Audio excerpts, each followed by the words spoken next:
Hello, everybody, on a Friday. This is it. It is, a lot of people feel, the make or break day for President Joe Biden if he wants to continue as the likely Democratic nominee and run against Donald Trump in the general election. Why is this day so crucial? Well, we're going to be talking about that as we jump right into Fox 10 Talks. I'm Ron Hoon. Joining me, as always, is Celeste. Hi, Ron. Hi, Hi. Celeste. Good morning, everyone. Good to be here. We got just a little bit of extra time today because we have soccer. Yes, Spain versus Germany right now. Going on TV, and so you and I are getting ready to occupy the digital space. Let's take it over. Correct. And so we are going to be spending a fair amount of time today talking about it because, it's only been a week since Joe Biden had that really poor debate performance. It raised a lot of questions, and there has been a report of something that might be going on in the donor class that might actually, in an essence, take away just it being a Joe Biden decision. Oh, interesting. Okay, so we're going to talk about that. And even though his campaign has been saying, look, we're going to scale back, it's not a scale back day at all. It's a busy day. As we record this at 10 a.m., he is in the air about halfway between D.C. and Wisconsin for a major event going on there, and then a big TV interview, which he really needs to nail. So all those stories are coming up, but we are going to start with this wild story from downtown Phoenix. Now, I know that we have people, Celeste, that watch us on YouTube from all around the world, and if they've never been to Phoenix, they may not know, but the Renaissance Hotel in downtown Phoenix has forever, even before it was called the Renaissance, been considered one of probably two or three of the most high-end hotels in the downtown area. Forever, it was called the Adams Hotel. It was, yes. And it was the one. Because it's on Adams. Correct. Yes. And I never actually pieced that together. But okay, Celeste, thank you. That's why I'm here to help, Ron. Yeah. Well, but anyway, it's prominent. It's so prominent that the Panama soccer team is staying there. Yeah, and if you recall, we've hosted the Super Bowl many times. Yeah. They've actually, in the past, shut down Adams right in front of the Renaissance so they could have a block party there on that road. It's a very popular part of downtown Phoenix. Right. Now, there have been a couple of other hotels that have been built in the last, again, the Adams Hotel. It was the place literally for decades. Since then, I think going back into the 70s, there was a really big, beautiful Hyatt hotel that was built. And then about 20 years ago, there was a big Sheraton hotel that were built. But nevertheless, it has kept its charm, I guess you could say, or its appeal as the place you did want to stay. So the fact that that we got word at 3:30 this morning that somebody had been shot to death in the hotel was pretty shocking. There are certain motels a few miles away up and down the I-17 freeway where it's not uncommon on almost a weekly basis or maybe a monthly basis to hear about a shooting. But at this hotel, you just really don't hear about it. And as I say, you have one of the most prominent soccer teams in the world just happened to be staying there last night as well. So we still have a lot to learn. I just, in fact, checked with our assignment desk, and any new info that comes in while we're here getting ready to go with this program, they're going to bring that to us. They'll walk it right in. But, it's concerning, and at the same time, there are just so many unanswered questions. And in a lot of cases, I think authorities at least are forthcoming with more information. On this case, they have not released information on the suspect or sketch or anything like that, but you have to believe in a hotel that you would have surveillance camera, you would have footage probably that detectives are sifting through and watching today. And there's probably been a few people, or at least people at the reservation desk, who may have seen something. Yeah, I think those are all really excellent points. But yeah, we haven't seen a sketch. We don't have any info to pass along about a gunman. The original report was that the person had been shot dead in the lobby. But the latest information is that it wasn't in the lobby, but the person was shot in a hotel room. In a hotel room. It was a woman, right? It was a woman, Female. and no additional info. But, it's a few hours after midnight on what is a very festive night in our city, wrapping up 4th of July. So there's a lot more to learn about that, and we hope that we can continue to bring it to you here on Fox 10 Talks, but also on our website, fox10phoenix.com, always an excellent source. On to our next story, the shocking story of more teenage violence in Gilbert, Arizona.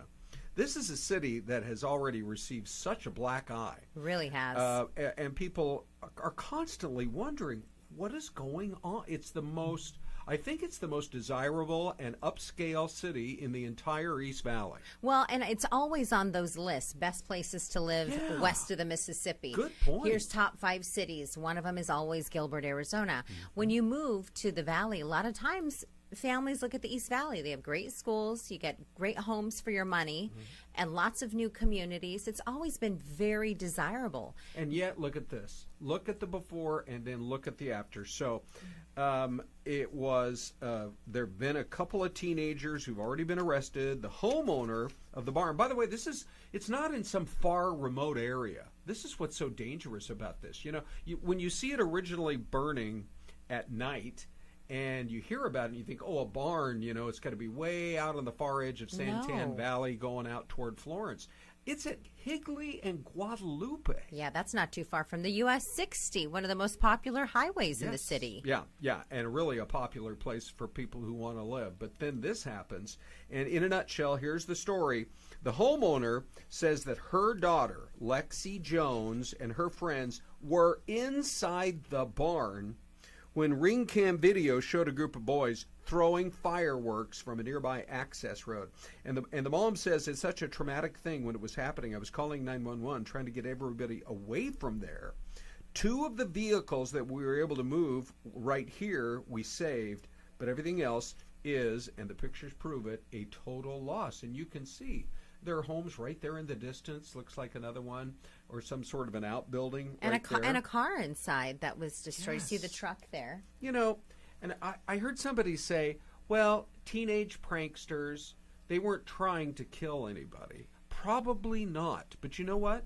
In the Preston Lord killing, which is when all of this began to emerge and people start digging into it, and by the week it gets more disturbing. Yes, it does. And so, those teenagers may have been looking for trouble, but I don't believe anybody set out to try to kill another teenager. But that's what happens when you make foolish, violent decisions. Well, and not just that, we have had, when everything with the Gilbert Goon started months ago, we've had a number of different attorneys into the newsroom since then who've all said that when situations happen like this, the parents can possibly be held liable in these cases, especially when there's aggravated assault or property damage that is done, because it is up to the parents ultimately, if the child is underage, to get a hold of your child. Well, and I mean, whether parents are charged or not, to me, it's just a sign of bad parenting. You've got to know where your kids are. Are they who they're hanging with, who they're hanging out with. how they're else talking, might be involved. Yes. Setting a tone as the parents, as the mother and the father, of what our home life is going to be like and what the standards are that we live to and what we expect of you. You do that early and often, and this kind of a thing is not going to happen. Have you seen those shows on TLC, like Boot Camp, Teen Boot Camp? We need something like that now in the Valley. Good point, someplace to send our kids where they can really learn the ropes. If they're sometimes there's, when you're in a situation like this, maybe they're just not listening to mom and dad. Whether they intended anything like this to happen, when you're throwing fireworks inside a barn, I'm sorry, a barn is going to have fuel to burn. They had to realize that it was really a possibility that was what it was going to look like. That is so scary. Here's the statement from Gilbert PD, posted to their Facebook page. They said that police and crews were called out to the area 10 p.m. July the 3rd. So this was not the night of July the 4th, last night. It was the night before. Upon arrival, fire and police personnel observed a large detached building engulfed in flames. The fire was extinguished a short time later. No injuries were reported.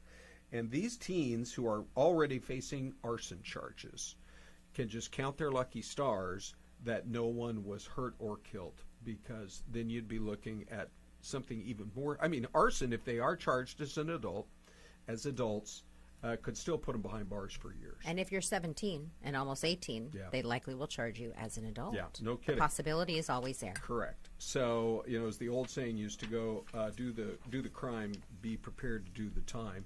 It's just another black eye for Gilbert, and it's just unfortunate. It's disgusting. It's really disturbing. As somebody who lives in Mesa, a little further out, Gilbert is a great town with a lot of great people, but boy, they keep having problems, and they have got to get a handle on it. All right, let's go live to the White House. The big question as we get closer, do you ever notice in the UK, Celeste, they say like in, I don't know, maybe April, hey, we're going to have an election in July. Yes. I think that might be a better way to go than the way we drag ours out for like 2 straight years. I know. It gives them too much money floating around with these candidates and all the commercials that I know if you're watching this morning, you're probably thinking the same thing we are. Those political commercials can take over, right? Those ads. I don't complain about those because they pay the bills. But who will be the occupant over the next 4 years? Up until a week ago, it looked like it was probably 50-50 that Joe Biden was going to win re-election, but the polls do not indicate that now. We have, for example, the latest Forbes Harris poll. Harris has been a long-time name in the polling world, and they say it's a 4-point spread for Donald Trump after the poor performance in the debate by the incumbent, President Biden. 52-48, but Celeste, this is where it gets really interesting. You start to be more realistic in your polling, and it's not a two-way race. You get other names in there, and listen to this. If it's a 3-, 4-, 5-way race with the other candidates, primarily I am talking about Robert F. Kennedy Jr. Yes. He gets 16%. That's pretty high for a third candidate. Yes. That's pretty high. And I've recently seen him not just on X with like his real debate, because he wasn't allowed in the debate last week. Which has got to be killing him, because here he is at 16%. He's like, hey, all I had to hit was 15%. Here's another poll where I was at 16%. Can you imagine how the dynamic could have been different on that stage a week ago? Very much so. Yeah. And 5 million people, more than 5 million people, were watching him online on X after the debate. He held his own like mini debate, and he's kind of tapping into YouTube with a lot of like online comedic shows. He and his wife, his wife's a comedian. She's on Curb Your Enthusiasm with. Did you know this? Yeah, she's kind of a famous comedian, his wife. And he obviously with the Kennedy name, but he's really trying to tap into those younger voters, and I think he may be succeeding. Okay, we're going to watch that for sure, because this poll says it's 42 for Trump, 37 for Biden. This is one of the widest margins yet I have seen of how badly it hurts Biden, and I think it has to do again with the debate, because there are going to be some people who would be, I'm never going to vote for Donald Trump, so I guess I'm going to vote for Biden. And then, RFK Jr. is an option? And that's why I think we see Biden just getting hammered in this latest poll. So again, 42 Trump, 37 Biden, 16 for RFK Jr. So here's why today is the make or break day, and then we're going to take a quick break. But his people are saying we are going to scale back his schedule. He'll go to bed early. This is like a big selling point. Go to bed early. Get him to bed around 8 o'clock. Maybe get him a nap. Yeah, well, but today's the day, and it's not a low-key day at all. He's in the air on the way to Wisconsin. He's going to have a big afternoon rally. He needs to nail that, and then he needs to nail this interview with ABC's George Stephanopoulos, which, by the way, they did announce is going to air on primetime tonight. Oh. In our business, we call that a quick turnaround. Yes. A little more discussion on that. Well, from beautiful Sedona, we transition to the presidential campaign. And we mentioned this a minute ago, but there is a group of donors. This is a report that's out this morning that may almost make the decision for him. Because so far, in fact, he said it again this morning before he took off for Wisconsin, I'm going to beat Trump. And, he has the party rank and file behind it. But this group of donors may just withhold. There's been one prominent one already, and if she can get a few others on her side, they may make the decision for him. However, he has got to nail this interview. He cannot make a mistake, just like he did yesterday. The thing is, yesterday was a radio interview, but the New York Post had a transcript. Did you hear about this? No, I did not. Okay, here's the headline, or the top part of the story. President Biden described himself as, quote, the first black woman to serve with a black president. That's how he described himself? Correct. As he yet again twisted his words in his latest gaffe as he scrambles to reassure voters that he's still fit to leave. He was being interviewed on a radio show out of Philadelphia, and it looked like he was tripping up on the point he was trying to make, but he said, by the way, I'm proud to be, as I said, the first vice president, the first black woman to serve with a black president. Oh, no. So I think we know what he was trying to say. Well, but if he bungles that on TV with the whole nation watching tonight, it's not going to be going to go well. And it makes you. How do you recover from that? From the White House's perspective, like there's really no way to say, well, he meant this. Yeah. Because I'll have to take umbrage there because Ronald Reagan, who at the time was the oldest president back in the day. That's true. And his staff was known for more than once or twice saying, don't quote him on what he said, quote him on what he meant to say. Right. Don't do what I do, as I say. That whole thing that your parents tell you. Ron, I'm stuck on one thing that you mentioned, though. Okay. When you said the donors, two things real quick. Yeah. One, it's crazy that our political system relies on the people that have money. Yeah, that's kind of, we're in that state of politics right now. Yeah. That's one. Second, I love the fact that the one that's standing out is a woman who has the most money who's willing to withhold. Yes. So that you see a little bit of change in the state of affairs when it comes to politics in our country. Yeah, and I think we're really not that far away from having our first woman to serve as president, whether it's Kamala Harris, whether it's Nikki Haley, whether it's somebody else. Maybe Hillary Clinton makes a big comeback. I don't know about that. I don't know. Most of the polls I've seen have her at like 4 or 5%. But anyway, all right, so we'll watch it and we're going to see what's going on. But I have to show people right now, Celeste, you put the track up for us. I did. On where Hurricane Beryl is headed, and it's going to just churn across, right in the middle of the Yucatan Peninsula. Yes. And it looks, unfortunately, you were telling me, more like it's heading a little more further north. Right. So let me describe the map if I can real quick, because the red areas, normally it's blue, but the waters are so warm. Yeah. We're right in the middle of hurricane season that it's red. And so right now it's tracking over that peninsula. But as we move across, so this is about 85 mile per hour winds right now is what they're thinking it'll strike. And let's go ahead and take it the tracker as it moves towards.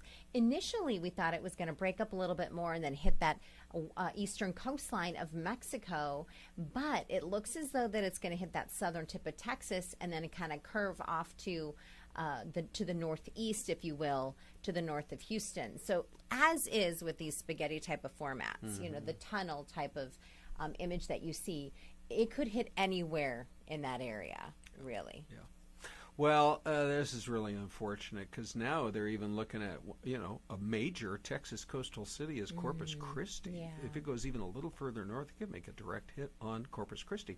It was only 3 days ago when we first had the track, it looked like it was going to be well south of Brownsville. Now it may actually come ashore north of Brownsville. And then you, of course, worry about the huge metro areas. Kind of a little bit below the L for the low is San Antonio. Yeah. And then if it were to curve any further to the right, you've got one of the biggest metro areas in the country, Houston. And that water's so warm down there in the Gulf. It's a real concern. It really is. Yeah. And this is a completely separate issue, but those warm waters have really attracted sharks. We have had, I think it was at least 4 shark incidences down in the South Padre Island area. So you can imagine that with this also is going to come a lot of other elements that kind of, come into play there in the ocean. Okay. Well, we'll watch it, that's for sure. Again, when is it most likely to actually make landfall now? Somewhere between Brownsville and Corpus Christi. What day are we saying? Wednesday at 10 a.m. Wow. Yeah, Okay, so for the we next still have couple that of many more days, it's still a ways out there. Yeah. But for the next few days, we're going to have to watch it a little bit more closely. We've got a question that you at home might be able to answer. What happens when an officer pulls over a car with no driver? Then who gets the ticket? Because somebody's going to have to pay the fine. That's right. Who's getting handcuffed? This story, Waymo says, and their cars operate morning, noon, and night. I mean, I see them when I'm driving into work here at 4 o'clock in the morning. Yes. But so the officer witnesses the car going kind of wonky. They say, look, it was a construction zone, or the signage wasn't clear. But the officer pulls up, and the window rolls down. Yes. And from what I heard, there's a speaker system so Yes. that the officer could speak to another person or actual person. There's like someone in a hub, I Yes, think, or good. something who Yeah. can answer. Good. So Okay, great. so the officer, I heard Yeah. this. I heard the audio. There's actually audio to this body cam. Oh, He's wow. like, "Hello," and Yeah. you could hear this person on the speaker. He's like, "Hi, hello, sir. Hi, officer." And he's like, "The car was not driving in the right direction. It wasn't obeying traffic laws." Yeah. But it's funny that the officer's talking to somebody who's not even in the car. I know. I mean, at least you want somebody to be close by. For all we know, the guy that was on the other end was in the Philippines. It's actually- what is he going to know about 7th Street and Osborne? It's actually refreshing. This is part of my daily drive on 7th Avenue in Osborne. Okay. To know that the robots can't drive any better than humans. Because there is Right. construction on that road. And, Sure. and some days there's lines and some days there's not. And Yeah. there's cones and construction signs everywhere right now. Yeah, that's for sure. And I don't know why, but it's always in the summertime. But anyway, we've covered that story a lot on TV, but we did need to salute the fella who is, oh, by the way, where was Joey Chestnut?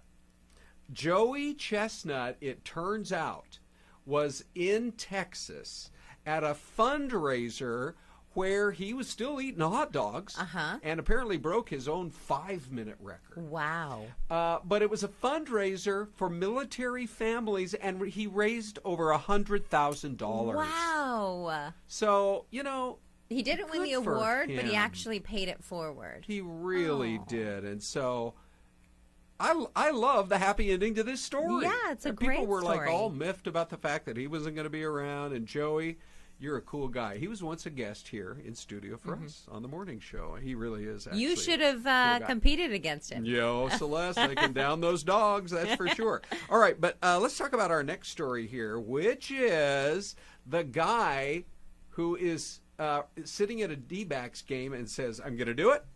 I don't know if this would set a Guinness World Record, but it'll come close. I'm going to go to every home game for my beloved local teams, the D-backs, the Suns, and the Cardinals. What's this man holding? I think that's what's left of a hot dog, speaking of hot dogs. Right. And this guy is so great. His name is Nathan Kropp, and he's Okay. announced that he's going to do it. And he's been hooked on sports since he went to a couple of D-back games in 1998. He's even going to squeeze in a few home games for the Mercury, ASU, and he might make it to a U of A game. He started on June the 3rd. You see his tattoo? It's a Phoenix Suns right Oh, there. man. And it looks like he's got sleeves, so I'm sure he has every single team maybe tattooed on his arms. Right. That there is something about sports, and Ron, you and I have talked about this, that unites people. Yeah. Right? I mean, when you're thinking about, okay, well, maybe you and your neighbor may completely, see differently in political issues or religion or some of those big topics. Sure. But when it comes to a sports team, if you're both Yes. Suns fans, you're Yeah. both D-backs fans, you can both talk about it and celebrate and connect. I just thought about this yesterday. I'm such a football fan that we're in the doldrums here in the summer. We're getting close to football. The first college football game for most teams is going to be at the end of August, August 31st. It's coming up quick. So I put on an old Husky game from last year. Oh, watched the it nostalgia. when they were playing the Ducks at Husky Stadium, and I thought that very thing that you're mentioning. You look at all these people, a total cross section. What's the one thing that unites them? They're all wearing one color, purple. Yep. And they're all rooting for the same team, even though I'm sure their politics and their religion and everything else totally different from one another. Absolutely. Such a good point, Celeste. I mean, in Seattle, it's very liberal. Yes. But you drive up to the islands and you'll find Trump signs everywhere. Oh, you just have... You yeah. have a mix. It's hilarious up there, because I'm from there. If you land at SeaTac, Yes. you'll see nothing but probably Biden stickers or back in the day Obama stickers. Right. If you land at the Spokane airport, it's all Trump stickers. Right. So, but they all can cheer for the Huskies. they can all cheer. It's true. At least most of them. But we got some Coug fans too. All right, let me try to squeeze this in real quick, Celeste. Just a quick question for you. Is it better to watch a movie at home with your spouse? I don't know whose spouse that is. Or your dog? I'm going to say spouse, but I think a lot of people said dog. Oh, a lot of them did. The survey said, would you rather snuggle up to your spouse / boyfriend, girlfriend, or your dog? And it was a dog food brand that sponsored it. Okay. But they did say that a lot of people, they had the opportunity to make comments. And one of their comments were that they don't ask any questions. That's what I was, they don't interrupt. And they don't say anything along the lines of, oh, I already saw this. I know what happens next. Oh, no. It's right? like the worst thing you can say. Yes. But your dog might think that, but he never says it. That's true. Anyway, your answer was excellent, Celeste. Thank you. Okay, so that's don't feel bad if you would answer that question that your dog is not going to interrupt. Or there was one other thing. Is your dog a better cuddler than your hubby? I'm going to go dog. All right, let's go to the mystery cam. Dean Fazzini comes up with some great ones for us. Let's see here. Oh, I like lately he's kind of been going up into the mountains. This is a pretty good-sized city. Yesterday was where? You got that one right. Let's see. Yesterday we were in Kentucky. Kentucky. Right? Yeah.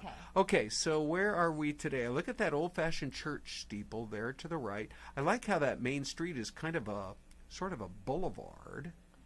I'm going to go North Carolina. Okay. Maybe. Yeah. North Carolina. He's kind of been, because this is, you see the water tower. Right. Right? And I'm going to go, because I see those old smokestacks there in the kind of in the center of the picture. Oh. I'm going to go up into... Like Tennessee or something? I'm going to go all the way up to Connecticut. Oh, Connecticut. New England with those old factories, that kind of a thing. Okay, you going to stick with that one? Connecticut? Yep, let's just see on the Celeste Columbus, Georgia. Oh, we are both off. For goodness sakes. Well, you were closer anyway. This is why Does that mean you're buying me lunch? Sure.